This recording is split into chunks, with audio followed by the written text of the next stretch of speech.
ෆෝමන්ටේෂන් එකක් කියලා කියන්නේ මොකක්ද?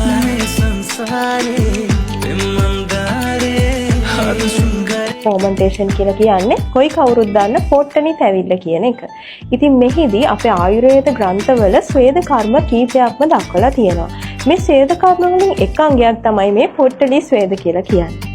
ඉතින් මෙහිදී අපි කරන්නේ ඒ අදාළ ක්ලයන්ට්ගේ එයාගේ තියෙන දෝෂ තත්ත්වයන්, එයාගේ රෝගී තත්ත්වයන්, එයාගේ ඒ කම්ප්ලේන් එක උදාහරණයක් විදියට එයාගේ මසල් ස්ටිෆ්නස් තියෙනවා, සමහර අයගේ බොඩි පේන්ස් තියෙනවා. ඒ වගේ ගැටලු තියෙන ඒ රෝගියාට අදාළ ඖෂධීය ද්‍රව්‍ය දාලා හදපු පොට්ටනි වලින් තවන එක තමයි මේ ෆෝමන්ටේෂන් කියලා කියන්නේ. ඉතින් සාමාන්‍යයෙන් මේ ෆෝමන්ටේෂන් එකකට කලින් අනිවාර්යයෙන්ම ඒ ෆෝමන්ටේෂන් එක කරන ඒරියා එකේ දේහ අභ්‍යංගයක් කරලා තියෙන්න ඕනි. ඔයිල් ට්‍රීට්මන්ට් එකක් කරන්නේ නැතුව කොයිම වෙලාවකවත් මේ ෆෝමන්ටේෂන් එක කරන්නේ නැහැ.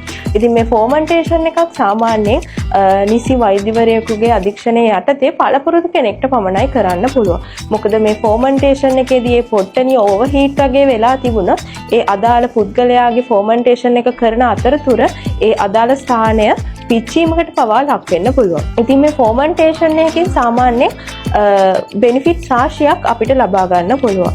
උදාහරණයක් විදියට ගත්තොත් මේ වගේ මසල් ස්ටිෆ්නස්, ජොයින්ට් ස්ටිෆ්නස්, එයාගේ බොඩි පේන්ස් මොන හරි තියෙනවා නම්, එයාගේ බොඩි නම්නස් තියෙනවා නම් මේවා නැති කරන්න, ඒ වගේම දැන් weight loss effect එක වගේ බලාපොරොත්තුෙන් ඉන්න කෙනෙක්ට නම් ඒ අදාළ රූක්ෂ ද්‍රව්‍ය දාලා හදපු පොට්ටනි වලින් මේ fatty areas කරා මේ fat ටික dissolve වෙන්න මේ වගේ benefits රාශියක් ටාගට් කරලා අපිට ෆෝමන්ටේෂන් එකක් කරන්න පුළුවන්.